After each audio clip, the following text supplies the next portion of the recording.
The following podcast has been rated NWDJ for naughty words and dick jokes. Viewer discretion is advised. Hey, welcome to Space Chicken, a podcast that neither has chickens nor is in space. Except in the background, but you know, that's Photoshop magic. We're not really in space. Joining me today, back from his search for the Holy Grail. Spoiler alert: did not work out. Is Mike? Say hi, Mike. Hello, everybody. Welcome home. All right. Yes. Welcome everyone else home to your home. Yes, to my home. That's what we just did. So today's topic, we get right into it. I've been very interested by some stuff happening in the gaming industry on a whole, and this is going to jump off. I wanted first to talk about gaming as a service, right? Because there's a whole, we want to make games as a service so that we can keep milking you for money forever for playing the same game. Which is just kind of the natural evolution of the DLC pack into the microtransaction into whatever. But I'm not fully against games as a service as a concept. I think the execution has to be good. But then Microsoft did something that I thought was absolutely bananas, right? Are you familiar with this Xbox Game Pass? The rental service almost kind of, right? Yeah. So you subscribe to Xbox. So it was kind of like a backwards compatibility thing, where they were like, yeah, you can give us money every month and you can play all of our old games. All of the games. From Microsoft's long storied vault of games? Whatever. All 10 of them. Yeah, so, I mean, it's whatever. It was a cool concept. And it was one of those things when it came out, I'm like, well, someone is going to do this that's different from them, and it's going to be a hit. And they're just going to piss on their hands like Microsoft always does, where they're like, hey, we've got this great idea, watch us execute it poorly and watch someone else do it and be praised for it. I'm looking at you, PlayStation. So anyway, that was followed up, right, by the announcement that, hey, now not only do you get all of our old games, you get all of the new games that we make now that Microsoft themselves publish, right? Which, by the way, the games that Microsoft publishes themselves, as of last year, are all Play Anywhere games, right? So they start with Gears of War, and then every game that comes out after, not including that Dragon game that they canceled, you can play on both PC and Xbox, kind of slowly unifying that whole Windows thing that they were doing, right? So you're like, oh, wow, that sounds pretty cool. And then you're like, oh, wait, you mean all of the games you guys are doing this year? Which is Sea of Thieves, which is going to be awesome, right? Well, I'm hoping it's going to be awesome. It hasn't come out, but the beta was phenomenal. I was like barging and pirating. Crackdown 3, right? Which will be super fun. I don't know what's worth paying a pass for. And I forget what the third game is. This is how few exclusive games they have coming out this year, right? Very exclusive. Very, very thin, right? So you're like, yeah, that's really meh. I mean, it's exciting because if you do the math on it, I think it's $10 a month, right? So it's a $60 game. So if you really want to play Sea of Thieves and you're going to play Crackdown 2 and you're only going to pay for like 12 months, you actually, you break pretty even if you enjoy the retro games too. But then this other more interesting thing happened that's going to bring it all together. It's going to be like, oh my God, this could be a Kaioken attack. Microsoft is talking about buying EA. Right? And that would be straight up bananas. Like, that would take that Microsoft Game Pass and them buying EA would literally be one of, like, it would be a must-have ticket, right? Like you'd have to have it, right? Like, would you have to have it? If Microsoft's buy EA, right, and you game on either the PC or the Xbox, right, you would have to get, like, it's just the most economical thing you can do. Yes.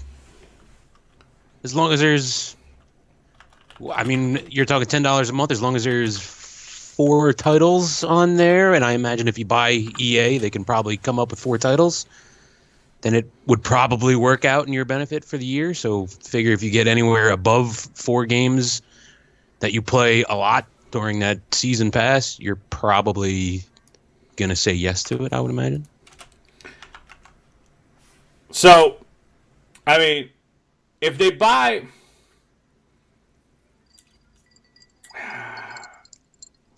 they were also talking about buying Valve, right? Because again, he here's what they were kicking around, right? They were talking about buying Valve, right? Who, as we all know, is Steam, right? They were the Half-Life guys, and then they made Steam, and then they're like, yeah, we're never gonna finish Half-Life because we've got Steam. We're just the Steam guys now. Yeah, we're just Steam guys now. All right, and then they were talking about buying PUBG, which would be a huge disappointment to me if that's who they end up buying. Because to me, PUBG, and I know it's super popular, and I'm not trying to be a contrarian or like a video game hipster, because look at this beard, I'm already a video game hipster. Like if they end up just buying a one game thing, and a game that honestly feels a bit fattish to me, like the whole battle royale game concept generally is, it's eventually going to have its clones. It's going to have, things with different quirks. It's going to divide a thing. But also PUBG on PC. I don't know about console. I play on console. On PC, it's just a hacked cheater mess that's essentially unplayable. So I think it is thriving on the console because it's harder to cheat on console or whatever. But if they took it, if Microsoft was like, hey, we've got this great Game Pass, right? And we're going to end up buying a company where everyone already owns their game and will add no value to our Game Pass, right? You shoot yourself in the foot. And also, what are they going to do? Make more PUBGs? No. You want to buy Valve, who in turn means you own Steam, which in turn means you own video games on PC. Like you win. Yeah. If you buy Steam, you win video game. Like, end of discussion. Right? So as Steam users, we should be not happy about this. No,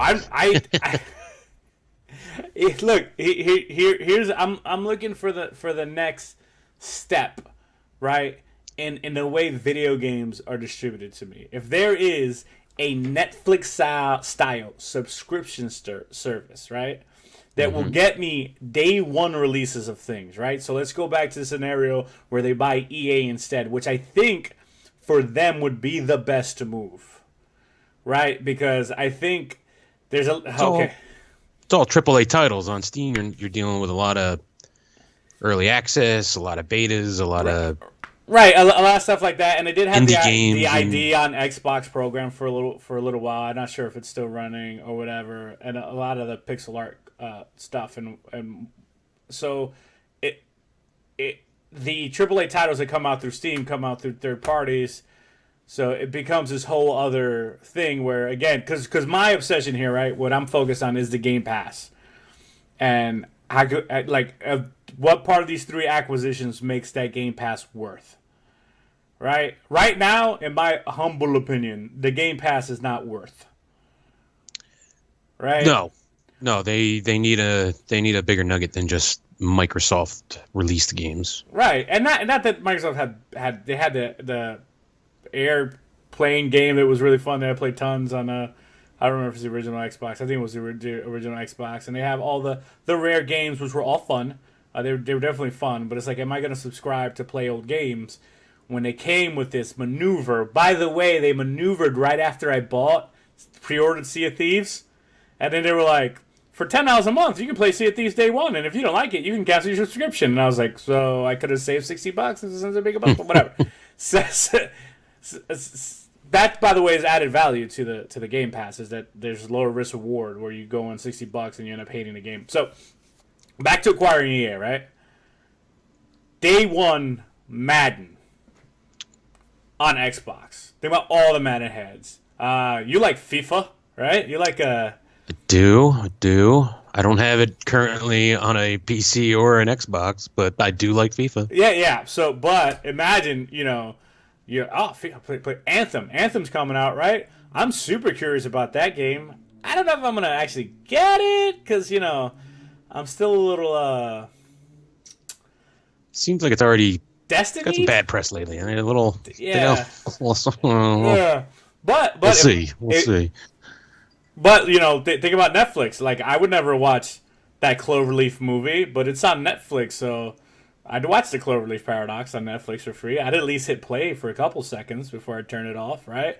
But I wouldn't go see the theatrical release. I think there's so much if they just bought EA, right? Like, look, Yeah, I think gamers are probably even more likely to at least hit play and give it a day, and then be like, "Not for me." Next, and then tomorrow try something else.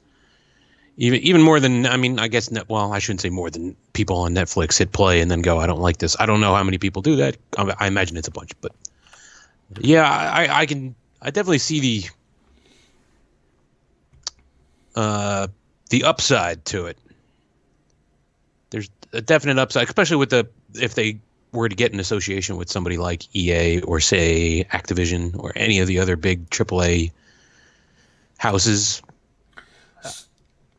so I wouldn't so much be interested in them doing something like Activision. So like it would be like EA, and then if you thought about like maybe like maybe an Ubisoft, right? I mean, you got to figure EA right now has the Disney rights, right? They've got the Star Wars franchise, right? So that's really big, even though that game got a lot of negative press too. They've got the Battlefield, which really helps people kind of like whatever it is people who play Battlefield like to do. I'm not honestly sure what people who play Battlefield are into. Titanfall was okay. The Sims was, you'll have access to the Mass Effect trilogy, right? All the sports games, because EA owns all of the sports games, yep. right? They have like that's a bigger deal, I think, to be able to have all of the EA games is a bigger deal. Like, I think the only thing that would be comparable would be them like getting Ubisoft, right? Which isn't on the table, by the way. The three in discussion are PUBG, Valve, and EA. Which, by the way, what is that like? Like, because we consider EA a big boy, right? We do. I think we consider Valve a big. I wouldn't consider PUBG a big boy just on its own. I think they're successful. They made a successful game, but as an entity, no one's like, hey, PUBG, this juggernaut of the game. And for Microsoft to wake up one day, I'm like, we may buy the biggest distributor of video games on the PC platform, or one game. It's like, what, right? Well, I think PUBG is just they've reached enough success that they're going to get the phone calls are going to start now. All the big distributors are going to be like, well, somebody's going to buy PUBG. Why shouldn't it be us? But I think you're right. EA is the get if you're going to try to push a subscription, a brand new version of a subscription kind of thing, where you're getting not a subscription to one game, you're getting a subscription to all the games that we have our hands in, kind of thing. Yeah, well, I mean, EA, I think might be the originator of this with the EA Access, right? But they did it a different way, right? So it was a slightly less aggressive thing. It's you get access to whatever games are in a vault, right? Which is a pretty good deal at the time. Except again, it's tough to stay current with the sport franchises, right? I mean, you could right now be like, oh, I could get FIFA 16 or whatever the hell FIFA's up to, right? And then they're like, oh, dude, FIFA 17 is already out. 18 is already out. So, like, you're a loser. 18's already out, yeah. Yeah, you're a loser. You're playing 17? We've already all moved on. All of us, we moved on immediately over the fall. Enjoy your free game. But then they were like, you could get the game a week ahead of time if you had EA Access, and you could get it at a 10% discount, which in turn reimburses your subscription to EA Access if you're buying the EA games on release, and all that sounds good, but man, immediately, like day one download, that and the other thing that this could do, because again, I am convinced that this is going to get copied, right? Like, well, I mean, that's like who else teams up to do their own version of it? Because I mean, how many of these am I going to have? Well, here's the thing. One, Nintendo has been getting you to buy the same. Well, not you specifically, right? but I mean, I've probably bought Super Metroid 3 times, right? 3 different platforms. Yeah. So with that, it's like, okay, whatever, right? I've only bought it 3 times, right? So originally, which I guess I didn't buy that, did I? No, it was probably not. An adult probably bought it for me. And then what was it on the Wii? It came out, and then I think I bought like a version of it, like a hacker Game Boy thing. You used to be able to like these hacker Game Boy discs where people would download iPad, whatever. It doesn't matter. Anyway, so but Nintendo gets you every time they release it. Apparently, I didn't know this. This is something that someone told me. So unverified stuff being blown to the internet right now. But like if you bought it on the Wii U when you bought it on the Wii when the Wii U came out, you didn't own it anymore. So you would have to have bought it again, the retro game. So now with the Switch that's out, right, you would in turn have to buy it again also. So they get you to buy it over and over and over again. How they haven't switched to a subscription fee to just play old Super Nintendo games on whatever console they have. It's kind of in retrospect now shocking. I don't know what makes them more money, but I imagine a monthly subscription would make them way more money for Nintendo's rabid loyal fan base. I think Sony could definitely do this. Sony was reluctant to pay for to make their people pay for online access. Still don't.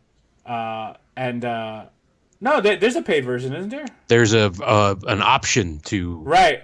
So to go to the plus version. Of PSN Plus, right? So then Xbox has like when they didn't tier it out too, so they tiered it out to silver and gold, kind of thing. Because they're like, well, if I can get you to pay, then I get you to pay. But Sony has like 1 million more games than Microsoft has. So if Sony was like, hey, like if Square Enix was like, hey, we can have a subscription, but you know, like you said, how many of these are we going to have? So eventually, it's going to end up being like this weird intertwined. Like it's going to have to be cooperative, or some type of conglomerate. Because think about all the cord cutters, right? If all the cord cutters, right, cut cable, right, and they still pay for internet, but they have an Amazon account, right, and they have a Netflix account, right, so that's at least double the accounts. If then they go and get a Sling TV, now you've got 3 cord cutting services that everyone's paying for. Now I know Amazon is you get it is included with Prime, and at this point everyone on Earth has Prime. Like I get it, but that's not the overarching point. The overarching point is that people. So if I told you, hey, it's 10 for Microsoft's, right, and it's 10 for Sony's, right, and it's 7 for Square's, right, and you add it up, right.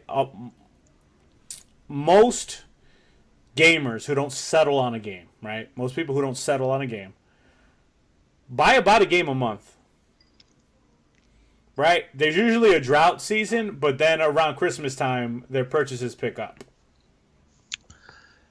Yeah, I'd say at least 6 games a year. You know, kids probably have a harder time getting their hands on 6 brand new games a year. Right. That's why GameStop thrived with their trade-in program when that was a big deal. Right. Because you could convince your parents, hey, I can go in, I can make $20 on my old video games. The games are only costing $45 at the time. If you're a little late to the game, you can get it on the cheap side. You buy a used game. There was a bunch of, but it's 60 every other month at the very least. Right. So let's make it a little cheaper. Let's say you would be willing, not you specifically, but straw man you, right? We'll put up the straw man and we'll spend his money, right?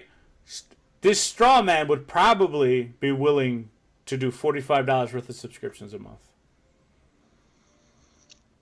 Probably, right? Not guaranteed, but it's straw man's paying his own bills. Yeah.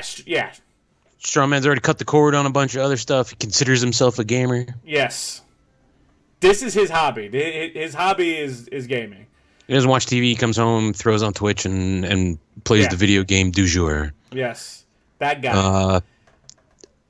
The target audience, yes. right? Like you're not caring about the people who sink 1,000 hours into a game. You want the guys who sink 100 hours and then they're on to the next one. Right. Yeah. That guy would probably happily pay 40, and he'd probably begrudgingly pay getting closer to 50. So this straw man, right, who we've done no research on and we've invented out of the blue, and he's wearing a baseball cap for the record. He's wearing a baseball cap indoors. Flat brimmed. Yes. Yeah. Oh, total. Still has a sticker on it. So, headphones over it. Totally. Oh yeah. So and a silly shirt, unironically. He's down for 4 subscriptions, right? 4 subscriptions, pretty much. And if one of those subscriptions was EA because Microsoft owns them, right? Think about all the people who already have EA access, right? You automatically get those people are already willing to do it to play old games and get games at a discount. So you already have like the group that's willing to do at least 1 subscription. So I'm telling you, at least you could probably get away with 4 subscriptions easily if the subscriptions were encompassing enough. And now here is the fallout from that, right? Which is my favorite part. I'm not, by the way, this is going to make me sound really evil. I walked into GameStop the other day, right? I wanted a new, so my Xbox was acting up, right? It wouldn't turn on, right? I was internally agitated, but luckily we live in the age of the internet, and Monster Hunter came out, and I wanted to play Monster Hunter, which is not available on PC, which means I needed to get my Xbox to work. So I said, Internet, help me. And Internet was like, open up your power brick and vacuum it. So I opened up my power brick and vacuumed it. By the way, they didn't say to vacuum it; they said to clean it. But come on, I got a vacuum. Let's be serious here. So I opened up the power brick, vacuumed it, magic.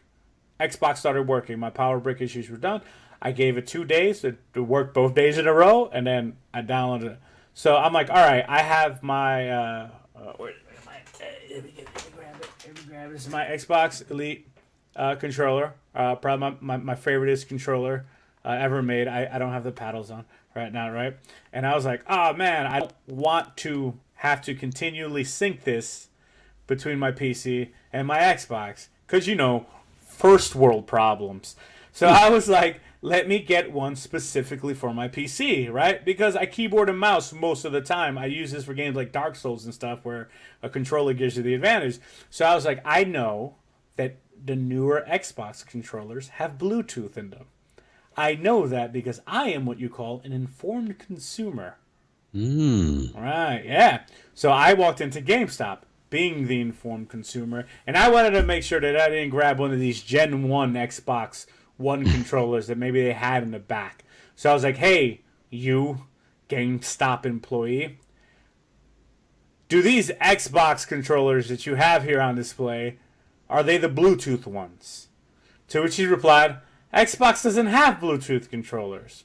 And I said, I'm pretty sure Gen 2 Xbox controllers will connect via Bluetooth and not just a proprietary connector because, one, it's connected to my computer via dongle, which is, eternally Bluetooth. Annoying, right? No, I have the proprietary dongle. Oh. Yeah, right? And I'm like, I know that and he was convinced that they wouldn't. And I was like, all right. And here's the thing, right?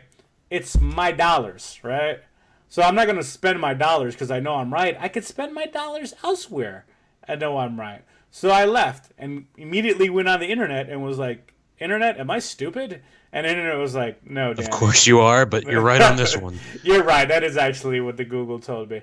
So I was like, yeah, I don't understand where they're going. So GameStop tried to do a subscription service of their own, right? Where you subscribe to them, right? And they're basically like the Redbox of video games. This is wanted to be essentially the video game Redbox, right? Right, to fight the GameFly. Right. Yeah. So you go and you're like, yeah, I want to try this use game and this use game, this use game, and you do it for 6 month cycles, and at the end of 6 months, you can just keep any game that you liked during it. And it would be different from place to place because everyone had different inventory and whatever. It was so successful that they realized that their infrastructure, their network infrastructure, wasn't ready to handle it. They recently came out and said that if this is the new trend in video games, it would kill them. They would die. Like immediately if this took off. They said Microsoft is literally killing us. Right? And I'm like, well, Microsoft isn't killing you guys yet. Because again, I couldn't even remember the name of the third Microsoft game coming out this year. So I doubt they're going to be this whirlwind of powerhouse unless, of course, they do something like buy EA, in which case no one's going to be waiting online at fucking GameStop to buy Madden. Like it's just not going to. People don't go to the grocery store anymore because of Amazon. They're not going to go to they're not going to go to GameStop to buy a game at midnight. Yeah. So it's so So thing and then I have my and here's my big problem with GameStop. Is the problem I had with GameStop. It's the problem I had with Blockbuster. Is the problem that I had with the coal industry. It's their lack of their willingness to not evolve. Yeah. Yeah, refusal to move up or get out of the way. Yeah, it's like, oh no, we have to like suppress this other thing. Like, you're ahead of the game. The minute digital downloads was a thing, GameStop should have immediately inserted themselves into it. They should have literally gone, guys, let us handle it. All right, Yep. You've been selling Send your all games your games to us. We will download them to your customers. Yeah, we will be the intermediary, and you don't have to cut us out, and we'll just be GameStop, the digital distributor of video games. They should have volunteered to be the PSN and the Xbox Live. But what did they do? They're like, no, you guys are not good Brick partners. and mortar, baby. Brick and mortar. Yeah. Come on, Dad. Say hi to Bob. Yeah, it was the worst. The worst. So But at the same point, what's the motivation for? Like, I mean, I get it. Like, I understand GameStop's motivation in that scenario, like adapt and overcome or suffocate and die. But like, if you're Sony and your Xbox, you're like, yeah, we could get involved with you and you could do it, or we could just do it ourselves. Oh yeah, listen, I'm not saying they would have succeeded. But they should have tried. They should have tried. But they were literally like, "This is evil. You guys are the devil." Yeah. Because again, I can get EA access on anything, right? So I can go right now, even now, like Ubisoft. EA pulled their games off of Steam, so like their new games don't come out on Steam anymore. But Ubisoft's games still come out on Steam, right? But Ubisoft's games also comes out on. What is it? Uplay, like their launcher. Yes. Right. So it's like they didn't completely remove themselves from it. They were like, all right, there's this digital distribution. There's this known entity called Steam, and we can get traction on it because it's what everyone already uses, right? So when Netflix came out, it was like all new and whatever. And Blockbuster was like, no, come here to the thing. They should have gone, no. Let me tell you about this Netflix people. They're out of their minds, all right? You want Blockbuster to mail you your DVDs. Now, I don't know if Blockbuster would have started making their own movies the way Netflix did, but it was one of those things where it's why these things die, and GameStop has been dying a slow death. Yeah, they're it's limited time. They'll do what they can. You can't expect a CEO to not try to make his company survivable, but at some point somebody will just buy them to put it out of their misery. Well, they bought ThinkGeek. Probably Amazon. So, yeah, because Amazon Games is not thriving right now. So I mean that's basically it, right? I mean, I haven't figured out how I feel about this yet, right? I know I probably sound super excited about it, but I don't know like how I feel about it because you don't need so the moral of the story though is that you don't need the Game Pass to get the games, right? So the subscription isn't mandatory, right? It's okay. You can get the subscription, or you can pay $60 for the games, right? So you can pay me whatever it is a month, or just buy your games, and it's like whatever. So you can have always access while you pay, but when your subscription ends, you no longer have access to these games. So it becomes that service, right? That Netflix, where you can watch the movies all you want 1,000,000 times if you want, but the minute you stop paying us, the movies are gone. Doesn't matter how many times you've seen them or how invested you are. In games, it's a little different because the games will have save files, they'll have character progression. Yeah, but you can download a Netflix movie, and if your subscription goes out, you can't watch it even though you've downloaded it. So there's ways the more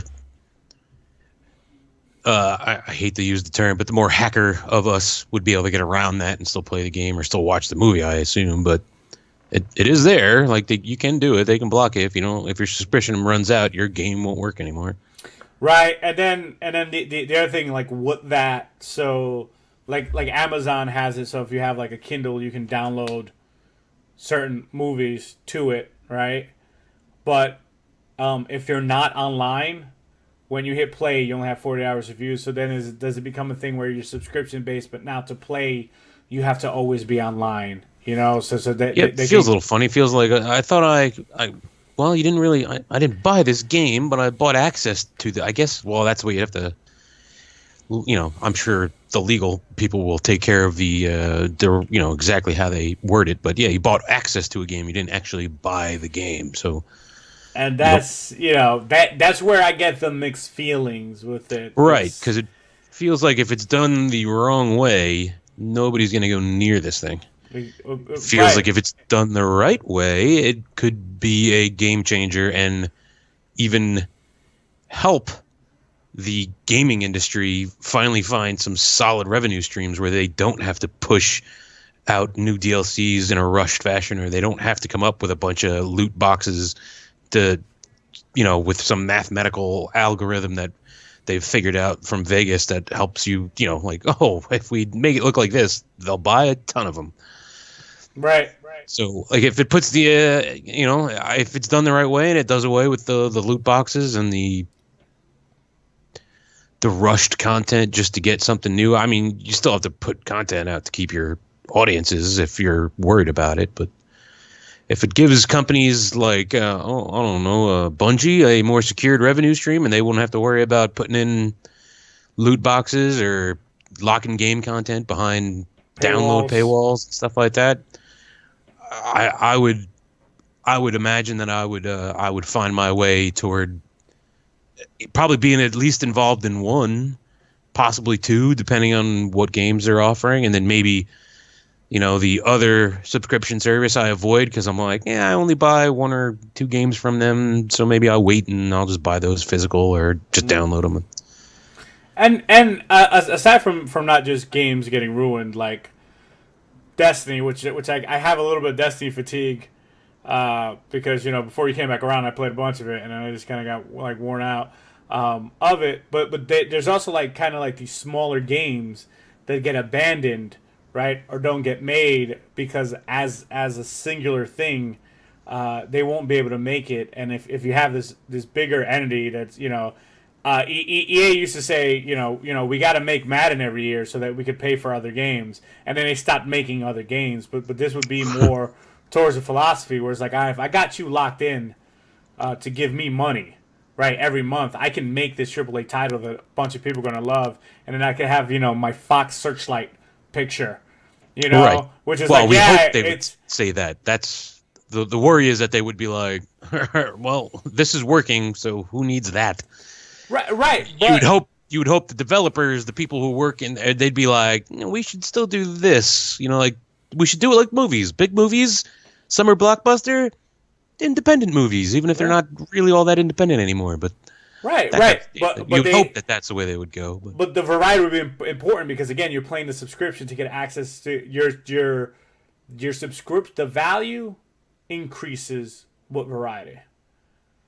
Agreed. Yeah. Agreed. So I think that's where we're at with it. Oh man. Again, I'm knotted in my chest with do I love it? Do I hate it? Well, you won't know until you see it and experience it. That's all there is to it. Until you're in it and you give it a shot, and then we'll see. All right, listen. If you're listening, Microsoft, buy EA. Buying EA is a move for your Game Pass. I want your Game Pass to succeed because it would make my life easier. Buy Valve if you want to rule video games. If you want to win at video games, you buy Valve. Leave PUBG alone. That is soon to be the next hated game. Actually, it's already a hated game on PC, but it'll eventually be. It's in that weird spot where people hate it, and yet 4 million people are playing it at the same time. Is what it is.